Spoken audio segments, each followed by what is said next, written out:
it's going to be international socialism this time around.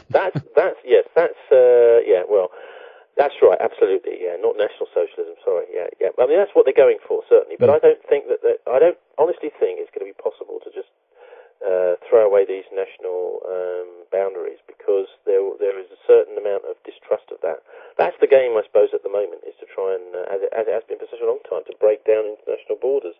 And we've got this kind of disaster capitalism rolled out. You know, we've had the Naomi Klein's book about disaster capitalism, and it shows that there are people who actually just simply wait for these disasters to come along and make the most out of them. And it is a sort of parasitic form of capitalism, which is, anarcho-capitalism.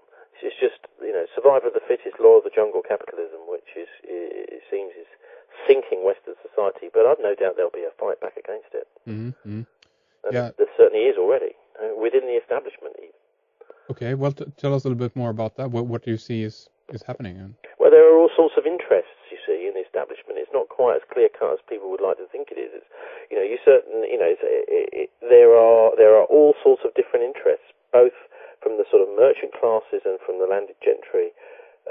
We've still got, quite a powerful landed gentry here in Britain. I mean, I don't know about other parts of the world, but there is by no means any kind of real consensus about what to do. I mean, there's lots of people now saying, in the political classes and ruling classes, that we really do need to take the bull by the horns with the financial system. But then I don't think that necessarily means an international solution. So there is there's still a lot of British sovereignty style sentiment. Now, quite how that's all going to be realised is anybody's guess. I really can't predict that. It feels to me like, specifically in the media, they're always trying to put a right-wing slant on that and say that this stems from racism, and they try to always portray it as such, all people who are interested in... But you see, that's a bit of a tired old joke now, well, it's not a joke, but it's a tired lie. And most people can see that, that you can be patriotic and still want to, sort of do this stuff, and that isn't necessarily a problem. But yes, you're right, that's the way it's trying to be, there's an attempt to paint it that way. And I think the UK overall, so I've heard at least that UK is the most skeptical nation, as it were, against the EU, for example, and for all these, well, it's the interesting, United isn't it? States. Because that's a real problem, because the Americans wanted us to be a sort of bridgehead into Europe. Yeah. But whilst we're also very, very sceptical about the Americans, we're sort of still an island nation. It's bizarre, really, that we're refusing to really embrace the US, even though there's lots and lots of money spent on trying to get us to be friends with America, and loads of American programs on the TV the whole time. Yeah. We're still very distrustful of the US state here. I mean, we've always been distrustful of our own state, I think it's fair to say, quite sceptical and independent-minded, and same with Europe. So I think we're still an island nation for the time being. Where do you see Europe is going in all of this? What will the role of Europe be? Is that only a stepping stone? Well, I don't know. I mean, I've always felt that the French and the Germans have got a kind of mutual mistrust that is actually quite positive in a way. It's that, that particularly with the occupation of France by the Nazis in the Second World War, and also that the French kind of understand the more than many other people the occult origins of the fascism, and that there's a lot of stuff going on behind the scenes. That there's a kind of uncomfortable relationship between France and Germany, which is in a way is quite positive. Even though you may see it as a bit xenophobic, which is really irritating.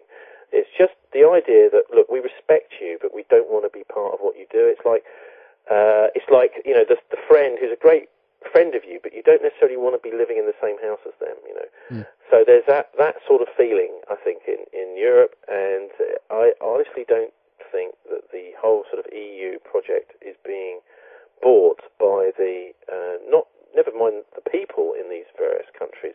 It's some elements in the establishment are very mistrustful of Europe, and I think the other thing is that they've done a very, very bad public relations job, the EU.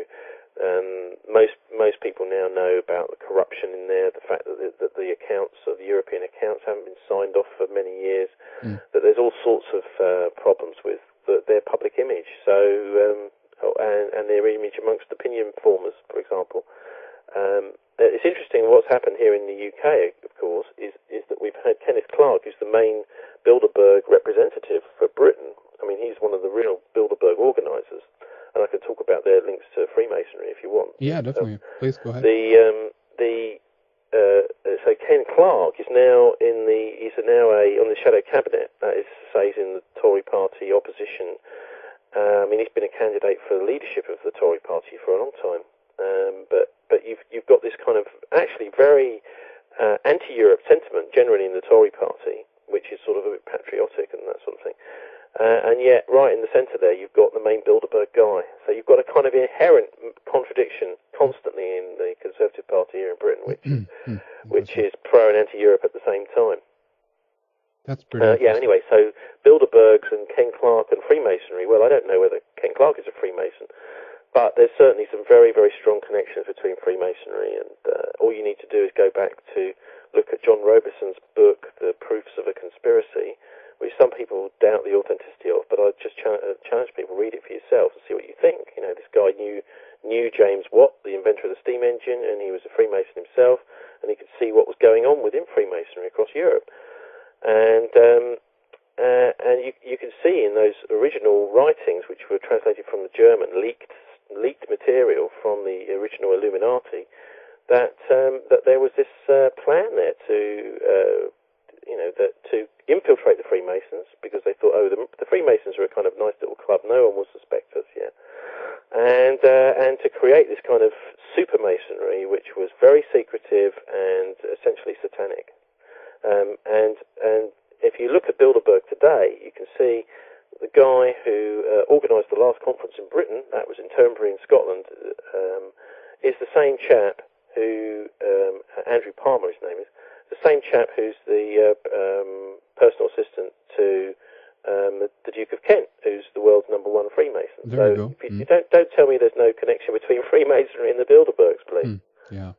Well, that's really, really interesting. I think that there's a lot of clues in that area. And Tony, and of course, one of the things that Hitler did when he first came to power was to stop the Freemason lodges operating, to close them. Now, that wasn't because he didn't like Freemasonry, it was because he realised how powerful it was, because he'd been part of that sort of occult network, and he wanted to make sure that I'm the only occult network in town. Yeah, so that's why Hitler closed the Masonic lodges. And of course, the Masons often say, Hitler was very anti-Mason, therefore we're real radicals. Well, yes, I think there's a lot of radical thinking goes on in Freemasonry, but not necessarily for the public good. There you go. Well, exactly, and it's this kind of anarcho-capitalism. This is the way I see it, anyway. And it's also that it gives that slant again towards, for instance, anti-Semitism. They tie together people who look, with a bit of a frown, I guess, upon Freemasonry as it stems from some kind of anti-Semitism. And again, these are all terms that people throw around in order to downplay valid criticism, as far as I see it. Yeah, I mean, I think in the higher levels of Freemasonry, the Royal Arch and that sort of thing, you've got this very heavy Jewish symbolism. You've got the secret temples that they have. The sort of they're basically the big lodges like we have here in Bristol, in the UK. Generally have two actual temples inside the Masonic Hall. Neither of them have any natural light comes into the temple, and the higher of the two temples, which you only get to use when you're a sort of fully embedded Mason, they are sort of quite dark places. They've got laid out a bit like a synagogue inside, and you've got the flags of the 12 tribes of Israel in there. You've got big symbols of some of the tribes up on the wall. And it's very heavy sort of Old Testament Jewish symbolism inside there. But there's this kind of, also this feeling of, look, this just isn't right. They've done something weird. So they've got this synagogue, but with like two giant phallic pillars in the middle of it. So it seems to me that there's a similar kind of attack on Judaism through high-level Freemasonry, through the Zionist movement, for example. And a corruption of the Bible, certainly as I see it, that what they've done is they've taken some biblical ideas and just completely twisted them to their own devices. As you get in parts of the Christian right in the States, particularly. I mean, it's not so bad over in Europe, thank God. But you've got this kind of weird Christian right that sort of you can almost see them with their finger hovering over the simply a button saying, "Hey, Armageddon, fantastic, man." Yeah, well, And so there's a similar problem, and of course these religions are really important. These three monotheistic religions, and Islam's been thoroughly, it seems to me, thoroughly used. I mean, we've got intelligence front organisations around which are these extremist Muslims that don't represent ordinary Muslim sentiment at all. For example, we had a demonstration here last weekend around about the same time as these killings, which I don't think is any coincidence, in Luton in Bedfordshire, with some soldiers that just returned from Iraq marching through the town, and a very extremist Muslim group chanting "British soldiers go to hell" and this kind of thing. Well, most Muslims, they may think that, but they're certainly not going to stand up in the street and shout and scream. You might find the British sort of stop the war movement doing that, but you can see the way that these little groups work. There's a degree of real sentiment, but it's also, it seems, there's also a degree of intelligence manipulation to sort of egg them on to be there for the cameras. And then we're starting moving into really seeing the whole of the European world really through the eyes of Guy Debord and the Situationists, with these big spectaculars which are done for the camera, for the television screen. Of course, 9/11 was almost made for television. Everyone in the world watching it live, and this, it seems, is the way that the TV and the media are most culpable, is in playing into the hands of those who would use the media to manipulate the public, and in a sort of society of the spectacle with big public events.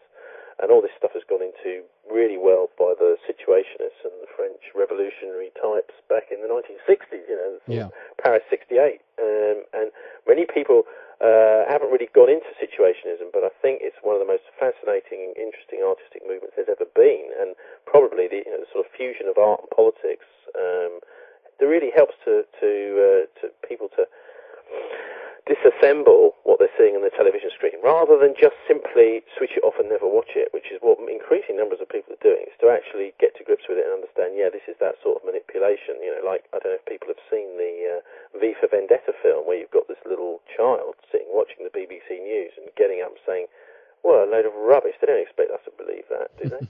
So we get into that sort of sceptical point of view where we're reading the news and reading information, seeing between the lines, rather than just simply accepting it or switching off, which of course is another thing that they want us to do. It's just don't think about this. Go and think about something. Watch an entertainment show. Go to the circus, and don't, whatever you do, get to grips with what's going on in the world around you. Right. I mean, one of the things which has struck me recently is the death of Morgan Tsvangirai's wife. Tell us about this. Zimbabwe, I don't know what this is. In a car crash. Now, immediately that happened, the first thing we see on all our television screens is, was this an assassination? And in fact, I read I think it was in the Times, there was something. The whole article was about, was this an assassination? Now, of course, it wasn't. It was an accident. But we don't get the same kind of scepticism when someone like Robin Cook, who's the ex-defence minister who resigned from the cabinet when it was announced that we were going to war with Iraq. Very principled guy, brilliant speaker. And when he died in mysterious circumstances up a mountain in Scotland, there was none of this questioning.